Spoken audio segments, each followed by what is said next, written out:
வணக்கம் நேயர்களே, விஷன் 9 டிவிக்காக நான் உங்கள் லக்ஷ்மி நாராயணன். இப்போ நம்ம பார்க்க போகிறது வார ராசி பலன் 17ஆம் தேதியிலேருந்து 23ஆம் தேதி வரை எப்படி இருக்க போதான்னு பார்க்க போகிறோம். எப்போதுமே சொல்கிறதாங்க, லக்னத்துக்கு பாருங்கள், ராசிக்கு பார்ப்போட லக்னத்துக்கு பார்க்க ரொம்ப பர்ஃபெக்டாக இருக்கும். உதாரணமாக ஒரு மகர லக்னம் விருச்சிக ராசி, நீங்கள் விருச்சிக ராசிக்கான பலன்களை பார்க்கறதோட மகர ராசிக்கான பலன்களை பார்க்கும்போது ரொம்ப பர்ஃபெக்டாக இருக்கும். முதல்ல வரது பொது பலன்கள், அதுக்கப்புறம் தசா புக்தி பலன்கள். ஸோ உங்களுக்கு என்ன தசா புக்தி அந்தரங்கள் நடக்குதோ அதை மிங்கிள் பண்ணி பார்க்கும்போது ரொம்ப பர்ஃபெக்டாக இருக்கும். வீடியோட எண்டில் டிப் ஆஃப் த வீக் இருக்குது, மறக்காமல் பாருங்கள். கடகராசி. ஸோ கடகராசிக்கு வந்து பார்த்திங்கன்னா உங்களுக்கு ராசி அதிபதி சந்திரன் வந்து பார்த்திங்கன்னா உங்களுக்கு வந்து 3, 4, 5 இடங்களுக்கு வந்து இந்த வாரத்தில் பிரயாணம் பண்ணும்போது ரொம்ப சிறப்பான நல்ல விஷயங்கள்லாம் கண்டிப்பாக இருக்கும். ஸோ இதில் வந்து பார்த்திங்கன்னா மேஜராக வந்து சனி ஞாயிறில் வந்து பார்த்திங்கன்னா குழந்தைகளால் வந்து சின்ன சின்ன மன வருத்தங்கள் வருவதற்கான வாய்ப்பு இருக்கும். ஸோ அந்த டைம் மட்டும் கொஞ்சம் பார்த்து நடந்துக்கணும். அதுக்கப்புறம் பார்க்கும்போது உங்களுக்கு வந்து 2 மற்றும் 2 உள்ள சூரியன் 8 இருக்கும்போது பார்த்து பேசணும். ஸோ முதலாளிகிட்டையோ இல்லை ஒரு ஹையர் அஃபிஷியல்ஸ் கிட்ட, மேனேஜர்ஸ் கிட்ட உள்ள அரசு சம்மந்தமான விஷயங்கள்லாம் கொஞ்சம் கேர்ஃபுல்லாக ஹேண்டில் பண்ணுறது ரொம்ப ரொம்ப அவசியம். ஏதாச்சும் இடவிடம் பேசிடும். ஸோ அப்பா சார்ந்த உறவுலாம் வந்து கொஞ்சம் இடவிடம் பேசுறதுக்கான வாய்ப்பில் ரொம்ப கவனமாக இருக்கின்ற ஒரு காலகட்டங்கள் பார்த்து பேசுங்க. அதுக்கப்புறம் பார்க்கும்போது 3ஆம் அதிபதி, ஸோ 3, 12ஆம் அதிபதி புதனும் 8 இருக்கும்போது பிரயாணங்கள் வந்து ரொம்ப கவனமாக இருக்கணும். பிரயாணங்கள் வந்து கொஞ்சம் பிரச்சனைகளோ ஒரு ஸ்ட்ரெஸ்ஸஸோ வருவதற்கான வாய்ப்பில் ரொம்ப கவனமாக இருக்கணும். கொஞ்சம் வந்து பார்த்து இது பண்ணுங்கள்.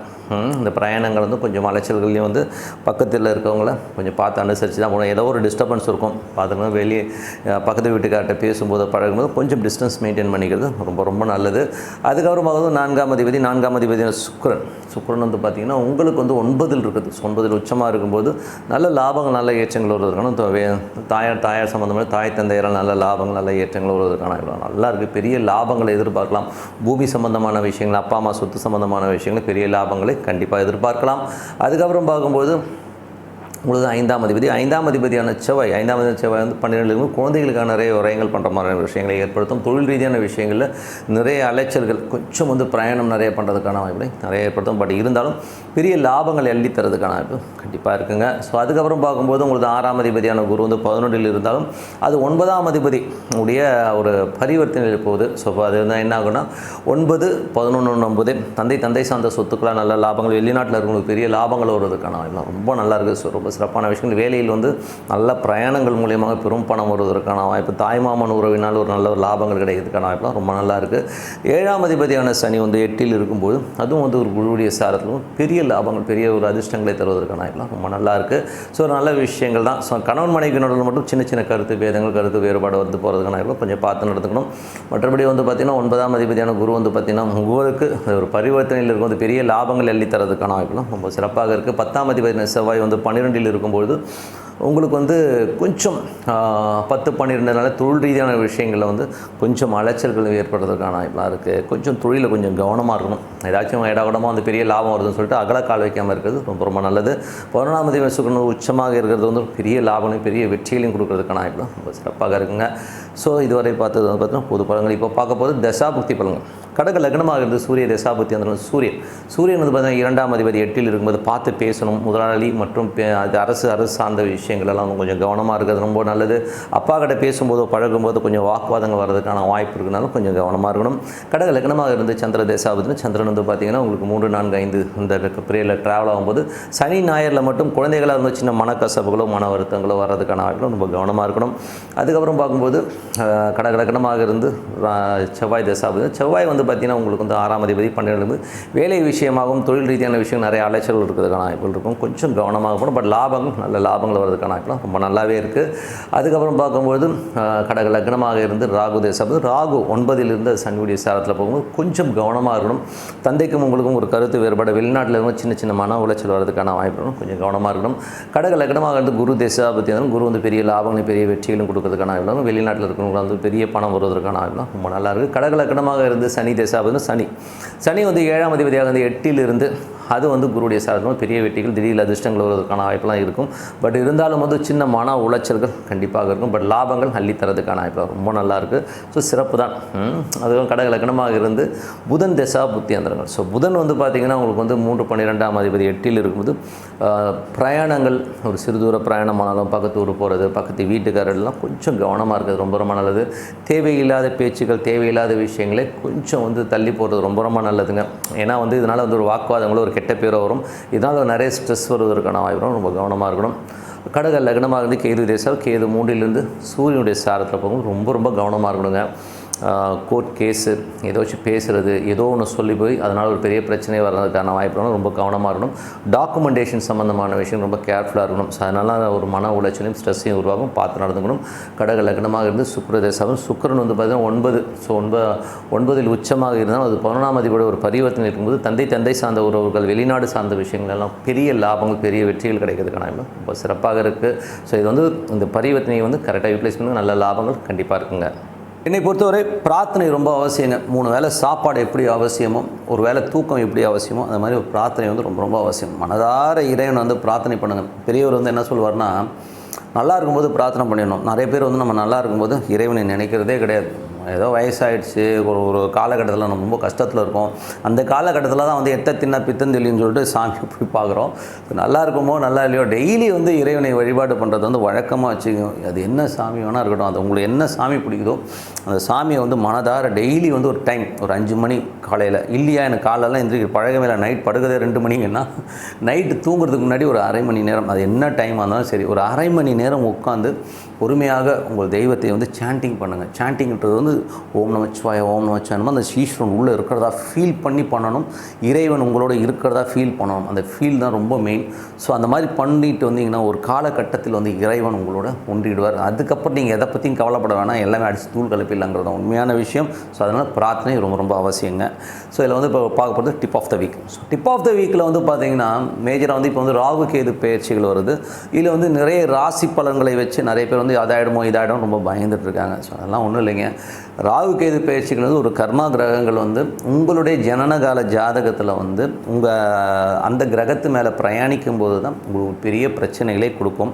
அதே நேரத்தில் வந்து உங்களுக்கு தசாபுக்தி காலகட்டங்களில் வந்து இப்போ ஒரு ராகு தசாபுத்தி அந்தரங்களோ இல்லை ஒரு கேது தசாபுத்தி அந்தரங்களோ இருக்கிறவங்களுக்கு தான் வந்து இது வந்து பெருசாக பாதிக்கும். ஸோ உதாரணமாக எப்படி சொல்லணும்னா, இப்போ வந்து மீனத்தில் இருந்ததுங்க. ஸோ மீனத்துலேருந்து இப்போ வந்து ராகு எங்கே போகிறார், கும்பத்துக்கு போகிறார்.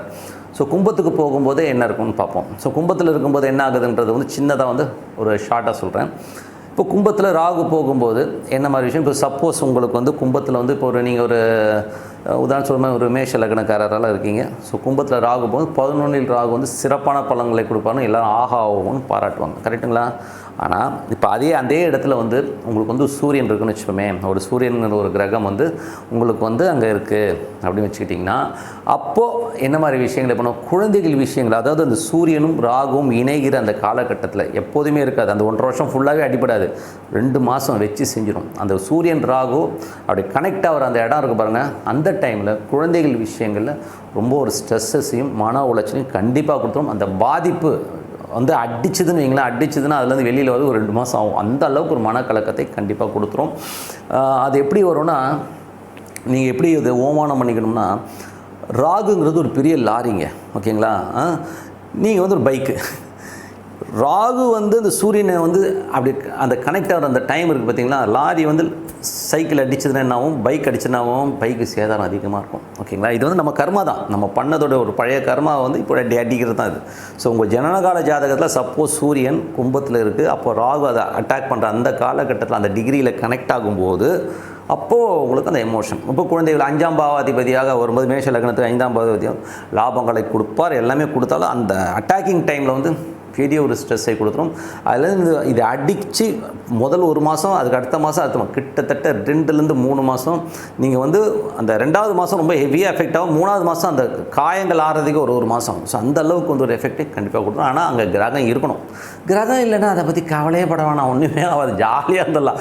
யாருமே வந்து அதை பற்றி கவலையே பட வேணாம், ஓகேங்களா? இப்போ சப்போஸ் வந்து சந்திரன் இருக்குன்னு வச்சுமே, சந்திரன் இருக்குன்னா என்ன, 4ஆம் தேதி தாயாரோட உடல்நலம் சார்ந்த விஷயங்களையோ தாயார் விஷயங்கள் வந்து பெரிய பாதிப்பை ஏற்படுத்தும். வண்டி வாகனங்கள் மூலியமாக ஒரு பெரிய ஆக்சிடென்ட்ஸ் இந்த மாதிரி விஷயங்களை நடக்கிறதுக்கான வாய்ப்பில் கண்டிப்பாக ஏற்படுத்தும். ஸோ அதனால் கொஞ்சம் கவனமாக இருக்கணும் அப்படிங்கிறத நம்ம வந்து மைண்டில் வச்சோம். அதுவும் அந்த ராகு இப்போ ஒன்றோட ஒரு 10 டிகிரியில் இருக்குன்னு, ராகுவும் சந்திரனும் 10 டிகிரியில் ஒரு 8 டிகிரியில் இருக்கும்போதே வந்து அது இணைவை வந்து நம்ம கொஞ்சம் கேர்ஃபுல்லாக இருக்கணுங்கிறது வந்து மைண்டில் செட் பண்ணிக்கிட்டிங்கன்னா அதில் இல்லை. ஸோ இது இப்படி தான் கேதுவும் வந்து பார்த்திங்கன்னா இப்போ சிம்மத்துக்கு வராது. சிம்மத்தில் வந்து சப்போஸ் சூரியன் அங்கே இருக்குன்னு வச்சுமே, கேது சூரியன் ரெண்டுமே இணையுதுன்னு வச்சுக்கோங்க. உங்கள் ஜனகால ஜாதகத்தில் வந்து சிம்மத்தில் சூரியன் இருந்து அங்கே கேது அட்டாக் ஆச்சுன்னா கண்டிப்பாக அப்போ குழந்தைங்க வந்து உங்களை வந்து ஒரு பெரிய வழக்குகளையோ பிரச்சனையோ உருவாக்கி ரொம்ப ஸ்ட்ரெஸ் பண்ணிடுவாங்க. அது ஒரு 3 மாதம் தான், 1.5 வருஷம்லாம் இருக்காது. நல்லா புரிஞ்சு 3 மாதம் மேக்ஸிமம் 3 மாதம் அந்த ஸ்ட்ரெஸ்ஸை கண்டிப்பாக இருக்கும். அதுக்கப்புறம் சரியாயிடும். ஸோ அதனால் வந்து இப்படித்தான் ராகு கேது பயிற்சிங்கிறது நடக்குமே ஒழிய அங்கே கிரகங்கள் இல்லாத, எனக்கு அங்கே கிரகமே இல்லைங்க, கும்பத்தில் கிரகம் இல்லைங்க, சிம்மத்தில் கிரகம்னா ராகு கேது ஒன்றும் பெரிய ப்ராப்ளத்தை பண்ணாது. அதே நேரத்தில் வந்து ஒரு 8ல் போகுதுன்னு வச்சுக்கோங்க. இப்போ மகர லக்னக்காரர்கள் இருக்காங்க. ஸோ மகர லக்னக்காரர்கள் வந்து 8ல் கேது போகுதுன்னா கிரகம் இல்லைன்னா ஒரு சின்ன பாதிப்பு இருக்கும். அந்த தசாபத்தியாந்திரங்களில் ஒரு சின்ன பாதிப்பில் ஒரு மன உளைச்சல் இருக்கும். கிரகங்கள் வந்து மாட்டுச்சுன்னு வைங்க, அப்போது வச்சு செஞ்சுருங்கிறது தான் உண்மையான விஷயம். நான் சொன்ன மாதிரி தான், நின்றுட்டுருக்க வண்டியில் லாரி அடிக்கிறது தான் மேட்ரு, வேறு ஒன்றும் இல்லை. இப்போ சூரியன் இருக்குன்னா அது சூரியன் மேலே வந்து ராகு வரும்போது டமால் அடிச்சுன்னா அந்த பாதிப்பை கொடுக்கும். சில நேரங்கள் வந்து ராகு மேலே சொல்ல, அது வேறு சப்ஜெக்ட்டு, அது இன்னொரு வீடியோவில் பார்ப்போம். பட் இது தான் ராகு கேது பயிற்சியை வழியாக உங்களுக்கு கிரகங்கள் இல்லைன்னா ராகு கேது பயிற்சியில் வந்து இன்னும் பெரிய ப்ராப்ளங்களை ஏற்படுத்தாது. ஸோ அதனால் வந்து நீங்கள் சந்தோஷமாக இருக்கலான்றது தான் உண்மையான விஷயம் சொல்லிட்டு உங்களது விட இதுக்கு வந்து பரிகாரம் கேட்பீங்க.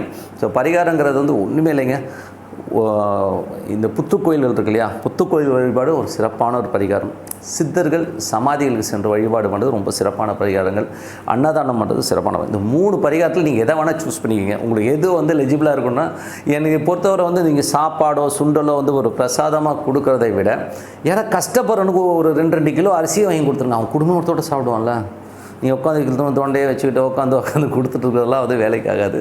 ஸோ அந்த மாதிரி அரிசியாக கொடுத்துருங்க. ஸோ அது ரொம்ப சிறப்பு. ஓகேங்களா? ஸோ நல்ல விஷயங்கள் நல்ல மாற்றம் ஒரு பிரார்த்தனை அவசியம். அதார இறைவனை பிரார்த்தனை சிறப்பான பலன் கண்டிப்பாக இருக்கும்.